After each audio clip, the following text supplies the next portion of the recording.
Voilà, c'est parti avec la toute première thématique qui est réservée aux interclubs de la CAF avec l'élimination du tout-puissant Mazembe Anglebert qui a fait un très bon parcours dans cette prestigieuse compétition africaine. Mazembe qui a été battu par Al Ahly 3-0. Molfino Tchalmouna, une élimination injuste ou logique? C'est logique. Mazembe a fait un parcours exceptionnel cette saison en Ligue des Champions. Je pense que Lamine Ndiaye qui est revenu donner l'ADN du tout-puissant Mazembe Anglebert cette saison, et ça paye. Quand on a une équipe qui a été absente durant 3 saisons de suite, au niveau bien sûr en fait, à ces niveaux, à cette étape des compétitions. Et quand Lamine arrive, et il a d'abord travaillé sur l'effectif, et des jeunes, la plupart n'avaient jamais goûté à la Ligue des Champions cette saison.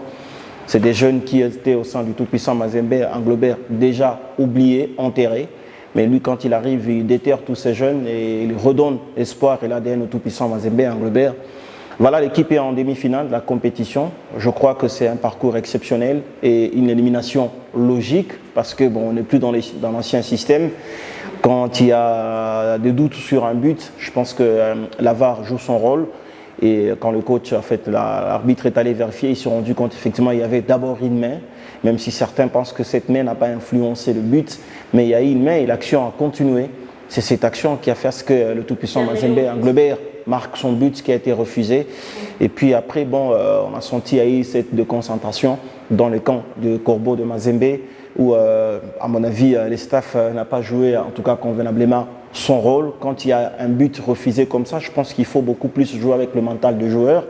Et surtout qu'on a la plupart de joueurs qui ne sont pas matures. Et quand ils arrivent en demi-finale... Et qui vous jouent pour la première fois cette compétition. Cette compétition, et pour la première fois, cette étape de demi-finale, même si au match aller, il y a eu ces 0 buts partout, c'était à domicile, mais là, on joue en déplacement contre Al Ahly devant son public. Il n'y avait pas de couleur noire dans ces stades, même pas de couleur jaune. Et donc, c'est du rouge-blanc qui a dominé ce jour-là. Je pense que quand il y a but comme ça refusé, il faut maintenant travailler le mental des gamins qui doivent replier d'abord pendant quelques minutes, se concentrer et puis voir ce qu'il faut faire. Mais ils ont cru, ils pensaient que bon, après ces buts, on pouvait marquer notre but et derrière, on ne laisse pas de la garantie. Et voilà, ça paye cash avec le tout premier but, le deuxième et finalement le troisième but. Mais c'est quand même une équipe de Mazembe qui a surpris tout le monde. Je pense que même Katumbi, là où il est, il sait que c'est un travail super, un travail énorme mené par Lamine Ndiaye depuis qu'il est au sein de cette équipe. Lui-même l'avait souligné que je me disais comment est-ce que je pouvais faire pour récupérer cet entraîneur lorsqu'il était du côté de Oroya. Et après, à Lamine Ndiaye dans mon effectif, je pense que je ne suis pas prêt à le perdre. Ce sont les déclarations des Katumbi. Bref, c'est une élimination logique, mais qui a plus aidé cette équipe de Mazembe à retrouver ses repères, mais également à son niveau et à se faire respecter sur le continent africain. Alors René Mkalay, Mazembe qui était en termes de possession supérieure lors du match aller ici à Kamalondo. Mais en Égypte, c'était une équipe de Mazembe qui subissait la pression du côté des Égyptiens. Est-ce qu'on peut dire qu'avec quelques actions ou quelques petites occasions que Mazembe s'est procurées, est-ce qu'on peut dire que cette équipe de Mazembe nourrit quand même de regrets après son élimination face à cette formation égyptienne? Je ne pense pas que Mazembe peut nourrir de regrets. Je pense que Molfino l'a vraiment souligné. Ce n'est pas un Mazembe qu'on attendait de jouer quand même une demi-finale de la Ligue des Champions. Parfait. Certes, avec l'avenir de Lamine Ndiaye, on a vu c'est une équipe de Mazembe qui a forcément progressé en termes de contenu de jeu, la densité de jeu. On a vu que Mazembe est revenu quand même le Mazembe qu'on a vu pendant beaucoup d'années. Certes, ça faisait 5 ans que Mazembe n'a pas joué le haut niveau, depuis 2015 que Mazembe a raflé le titre de la Ligue des Champions. Mais revenir, c'est aussi face à un Al Ahly, c'est face maintenant à Al Ahly qui était aussi dans la même situation que Mazembe. C'était une transition après la fin d'un cycle d'une génération. Al Ahly est revenu. Même le comportement de Al Ahly dans son championnat, c'est un Al Ahly qui affronte Mazembe tout en étant 11e. Et puis le match aller, Mazembe Al Ahly, c'est un Al Ahly qui perdait face. Donc Mazembe pouvait quand même aller en finale. Exactement, il y avait vraiment toutes les possibilités au niveau de Mazembe, mais la seule différence, c'est lorsqu'on regarde Al-Ahly jouer, même ici à Kamalondo, Al-Ahly a refusé à un moment de jouer. C'est-à-dire que c'est un choix tactique. On peut dire qu'Al-Ahly savait ce qu'il allait faire. Exactement, c'est un choix tactique opéré par leur entraîneur. Et vous allez voir, Al-Ahly, quand ils n'ont pas de ballon, ils ne marquent pas le joueur. C'est un marquage de zone qu'Al-Ahly jouait. C'est-à-dire que quand on joue avec un marquage de zone, on a des rideaux. Même si vous avez un très bon animateur, ça vous pose toujours des problèmes et vous allez jouer toujours dans votre camp. Et je pense qu'Al-Ahly aussi, avec de la maturité, c'est une équipe qui n'était pas qualifiée pour jouer la Ligue des Champions, mais vu l'organisation de ce club, la fédération égyptienne a opté pour Al-Ahly au détriment de l'équipe qui était vraiment capable de jouer parce qu'ils ont raflé les titres du côté de l'Égypte. Et quand Al-Ahly vient, 11e de ce championnat, et il joue une demi-finale, c'est-à-dire que les ambitions de cette équipe, c'était vraiment la Ligue des Champions. Et lorsqu'on essaye d'évaluer les deux prestations, que ce soit à Kamalondo ou en Égypte, vous allez voir que Mazembe a perdu ses matchs tactiquement. Et techniquement, les joueurs d'Al-Ahly ont été très précis qu'au match aller. Parce qu'au match aller, techniquement, on a vu trop d'échecs techniques du côté Al-Ahly. Et ça manquait un peu de justesse, surtout en termes de passes. Mais au match retour, je pense qu'ils ont ajusté parce qu'ils ont récupéré 5 de leurs meilleurs joueurs ainsi que le meilleur buteur qui est rentré. Au match aller, ils étaient amputés de ces 5 meilleurs joueurs et puis de titulaires. C'est-à-dire qu'au match retour, Al-Ahly partait quand même avec 80% de chance parce qu'ils jouent à la maison et aussi ils ont récupéré leurs meilleurs joueurs et ça montrait que Al-Ahly, de l'entame de ce match, on voyait quand même un Al-Ahly ambitieux aller chercher Mazembe très haut et ça a fait peur quand même à Mazembe. Mais en général, Mazembe a mérité de jouer la demi-finale et être éliminé à ce stade-là, je pense que c'est un bonus pour Mazembe parce que personne ne voyait Mazembe jouer une demi-finale, même pas une finale. Donc c'est Lamine Ndiaye qui a fait rêver Mazembe, mais Al-Ahly jouait pour la finale. Parce que lorsqu'on peut sacrifier le champion de son championnat en Égypte pour prendre Al-Ahly, c'est-à-dire que les ingrédients étaient déjà là pour jouer une finale. C'est-à-dire que même la fédération égyptienne voyait comment Al-Ahly pouvait jouer une finale. Et ça s'est prouvé quand même sur le terrain. C'est un Al-Ahly qui n'a pas perdu un seul match à l'extérieur, contrairement à Mazembe. Mazembe a perdu face à Pyramide et aussi face à Mamelodi. Mais Al-Ahly n'a pas encore perdu à l'extérieur. C'est un match nul que Al-Ahly avait fait à l'extérieur. Mais à domicile, c'est une équipe intraitable, comme Mazembe aussi. Mazembe aussi n'a pas perdu de match à Kamalondo. De même aussi avec Al-Ahly. Ça fait 5 matchs, à moins que je ne me trompe, 5 ou 6 matchs à domicile que Al-Ahly n'a pas perdu. Exact. Et vous allez vous rendre compte que quand une équipe pareille reçoit à domicile, c'est un acquis. La victoire, c'est déjà un acquis pour cette formation qui jouera sa 5e finale de suite. Je dis bien de suite, consécutive. Hein. C'est-à-dire, aujourd'hui, on est en 2024. Et puis, ils sont tenants du titre, de toute façon. Justement. Donc, c'est depuis 2019 que cette équipe joue les finales de la Ligue des Champions. En 2019, en 2020, en 2021, 2022 et en 2024. Al-Ahly jouera donc sa 5e finale de suite. Et pour vous dire que c'est des équipes ambitieuses, comme René l'a souligné. Et quand on joue une compétition pareille, on se dit, bon, écoutez, nous, l'objectif, c'est d'aller en finale d'abord. Quand on joue la finale, et puis le reste, c'est après. Et puis, ce qui a troublé, ce qui a empêché à Mazembe de jouer la finale, c'est aussi la jeunesse qu'on a retrouvée dans cette équipe de Mazembe. On leur a mis tellement de la pression, cette envie d'aller en finale et intervenir à la dernière minute. Et cette pression-là est devant à la... Vous voulez dire que ces joueurs n'étaient pas préparés pour arriver à cette étape de la compétition. Exactement. Vous savez, quand Lamine est revenu, l'objectif était de jouer la phase de groupe, même pas l'étape des quarts de finale. Exact. C'était ça l'objectif. Alors, Molfino, une petite question.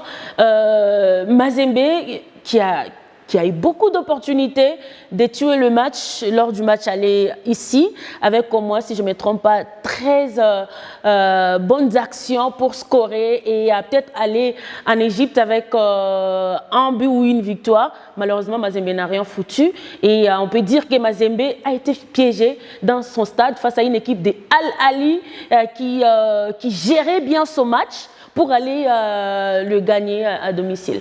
Mais je pense que c'est pareil aussi contre Petro. Au match aller, Mazembe n'a pas marqué un seul but à domicile.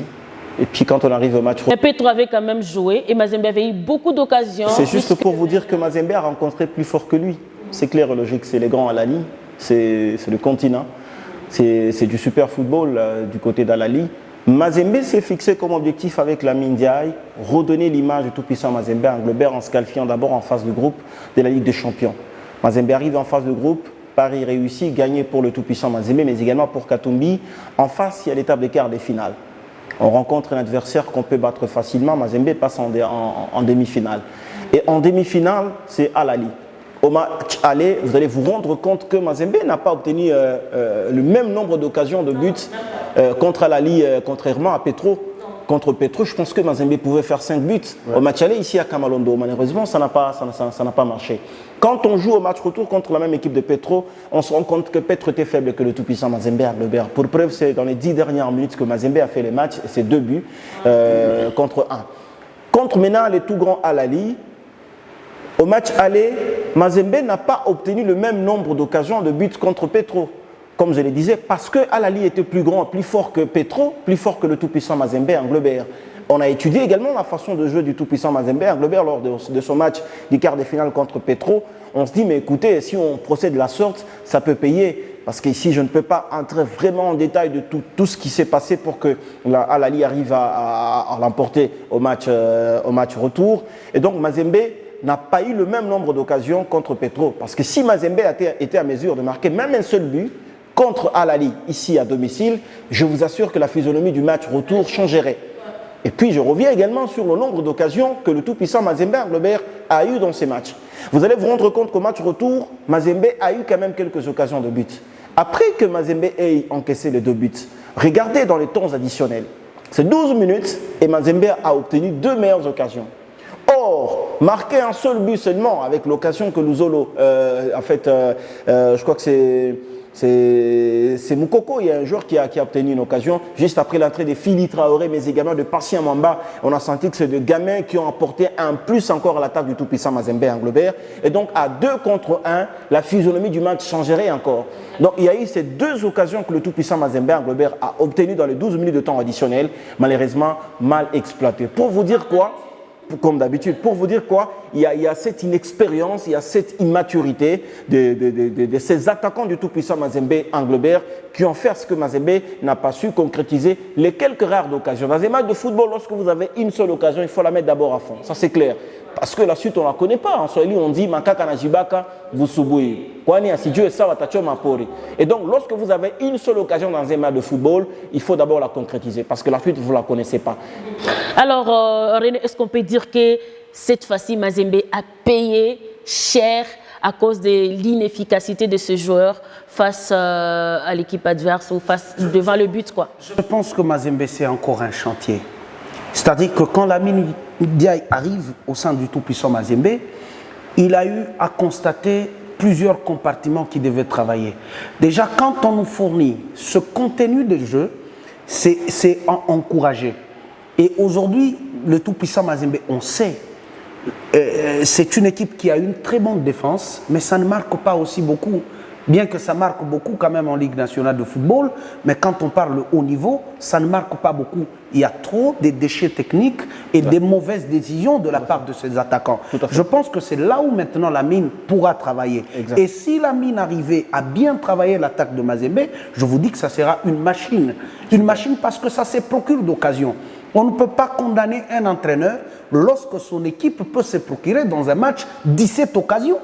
Même si ça ne concrétise pas, pas le coach. Mais le jeu, les schémas tactiques qu'on a mis en place, ça prouve à suffisance que ça permet à cette équipe de Mazembe d'aller vers l'avant. Donc rien à reprocher à Lamine. Vous allez reprocher quoi à Lamine? Il est parti au-delà des objectifs de saison. Exactement. Objectif largement atteint. Oui, bilan largement positif. Il voulait seulement faire rêver aux fans du tout-puissant Mazembe de voir cette équipe en finale et jouer la Coupe du Monde. Parce que ça faisait longtemps. Parce que là, nous parlons quand même de Al-Ahly. C'est un Al-Ahly audacieux à Kamalondo. 11 titres et audacieux à Kamalondo. C'est à peu près 3 occasions franches qui pouvaient même faire tomber Mazembe à Kamalondo. Bravo, Entre gardien. autres, il y a eu une occasion où Luzolo a sorti vraiment le ballon sous le pied de l'attaquant de Alali, où ils étaient 2 attaquants contre 4 défenseurs de Mazembe et ils ont mis Mazembe mal à l'aise. C'est-à-dire que sous le plan technique, la technicité de joueur de Alali, c'est quand même le haut niveau. Parce que dans Alali, on ne te ramasse pas et puis on vient te mettre là-bas. Les centres des Maloum. C'est un projet qui peut Bien prendre précis. corps, qui peut prendre corps pendant 5 ans. Et voilà pourquoi Alali reste toujours au summum de l'Afrique, parce que ça te joue 5 finales d'affilée. Et Mazembe est en train de revenir. J'ai aimé ce que vous avez dit. Et je pense qu'on ne peut pas trop demander à Mazembe. Vous avez suivi ce que René a dit? À Alali, on ne ramasse pas un joueur. Hein. J'ai vu, je pense qu'il y a un Congolais qui est parti de ce côté-là. C'était Binéné, Walter, c'est ça? C'est Zamalek ou Alali? Il n'a pas fait longtemps. Ouais. Il n'a pas fait Zamalek, longtemps. ouais. Parce que quand tu arrives à Alali, quand tu arrives à Alali, donc on n'a pas à t'apprendre. C'est le haut niveau. C'est le haut niveau. Je pense que c'est normal. Aujourd'hui, il y a les meilleurs buteurs de Young Africa, Fiston le Mayele. Burkinabé, non, l'actuel. L'actuel, oui. Mais c'est lui qui est convoité par Alali. Donc chez Alali, on ne prend que le meilleur. Et puis- Mais il y a un projet derrière, il y a toute une base, il y a toute une très bonne fondation mise en place. Et puis quand tu viens, c'est pour apporter en plus. Au bout de 3-4 mois, mais si tu n'arrives pas à t'intégrer, Et c'est que je voulais ajouter un truc. Et aujourd'hui, l'image qu'on nous a donnée dans ce match tout-puissant Mazembe Alali, ça prouve à suffisance que le championnat égyptien, ce n'est pas un championnat où on peut aller blaguer. Vous avez un Fiston Mayele qui était l'un des meilleurs buteurs en Tanzanie. Il arrive, il se recherche encore en Égypte. Effacé. C'est pour dire que les championnats de l'Égypte et les championnats de la République démocratique du Congo, c'est la lune et le soleil.